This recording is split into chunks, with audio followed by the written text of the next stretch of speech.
آپ دیکھ رہے ہیں پاکستان اوورسیز نیوز۔ کویت سے اہم رپورٹ شامل کرتے ہیں۔ رپورٹ کر رہے ہیں MZ شرفی۔ کویت میں سفارتخانہ پاکستان کے زیر اہتمام روشن پاکستان ڈیجیٹل اکاؤنٹ کے بارے میں سیمینار۔ شرکاء کو روشن ڈیجیٹل اکاؤنٹ اور رقوم کی آسان ترسیل کے بارے میں بریفنگ دی گئی۔ کویت میں سفارتخانہ پاکستان نے میزان بینک کے نمائندوں کے ساتھ روشن ڈیجیٹل اکاؤنٹ RDA کے عنوان سے سفارتخانہ میں ایک سیمینار کا اہتمام کیا۔ نظامت کے فرائض Faisal Majeed second secretary deputy head of mission نے ادا کیے۔ کویت میں پاکستانی میڈیکل پروفیشنلز اور پاکستانی کمیونٹی کی ممتاز شخصیات نے شرکت کی۔ شرکاء کو روشن ڈیجیٹل اکاؤنٹ کے بارے میں محترمہ تحریم الیاس تھریڈ سیکرٹری سفارتخانہ پاکستان نے بریفنگ دی۔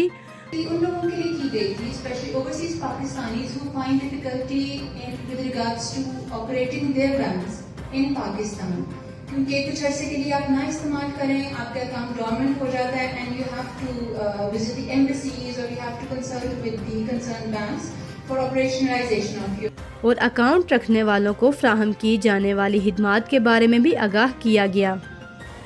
سرمایہ کاری کے مواقع اور پاکستان میں رقوم کی ترسیل کے سلسلہ میں فراہم کی جانے والی سہولیات کے بارے میں بھی تفصیلات فراہم کی گئیں۔ بریفنگ کے بعد سوالات کا سلسلہ شروع ہوا۔ میزان بینک کے ماہرین نے جو خصوصی طور پر بریفنگ میں شرکت کر رہے تھے، شرکاء کے سوالات کے تسلی بخش جوابات دیے۔ عزت مآب سفیر پاکستان ملک محمد فاروق نے اختتامی کلمات میں کسی پریشانی کے بغیر روشن ڈیجیٹل اکاؤنٹ کی خدمات کے بارے میں آگاہ کیا۔ اور تو آپ تو کیونکہ یہاں پہ جاب کر رہے ہیں تو میرے خیال میں یہ کنسرن نہیں ہونا چاہیے تھا، پر وہ جو ایک صاحب کا کویشچن تھا وہ بڑا ریلیونٹ ہے، اور I'm thankful to the team from نظام بینک، انہوں نے کہا ہے کہ they will consider it کہ اسٹیٹ بینک کے ساتھ بات کر سکیں۔ وہ والی کنڈیشن نہیں ہونی چاہیے۔ جب 183 دن کی رکھ دی گئی ہے تو پھر دوسری کو 2 سال والی کو شاید ختم کیا جا سکتا ہے۔ Let's see how it works. روشن ڈیجیٹل اکاؤنٹ کے ذریعے رقوم کی بڑی آسانی سے ترسیل کے بارے میں بھی آگاہ کیا۔ انہوں نے کویت میں مقیم پاکستانی کمیونٹی سے اپیل کی کہ پاکستان میں سیلاب سے متاثرہ افراد کی دل کھول کر امداد کریں۔